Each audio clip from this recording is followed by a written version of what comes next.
Another shade from Pixie and sobrang excited ako i-try kasi girl, ang ganda.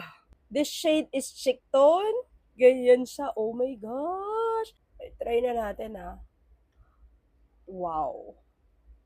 Oh, wow. Girl, oh my gosh.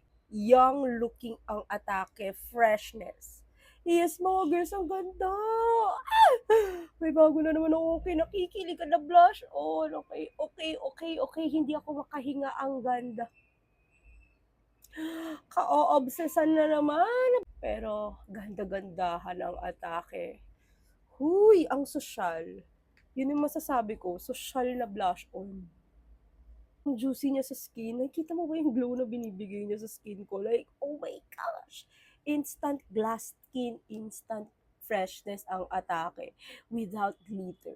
Yes. Magugustuhan niyo to kasi yung iba sa inyo ayaw may glitter. So, ito na yun. Perfect. Etong si Chick-Tone, nagre-react pala siya sa natural pH ng katawan mo. Pero sa akin, ganyan siya, ganda-gandahan.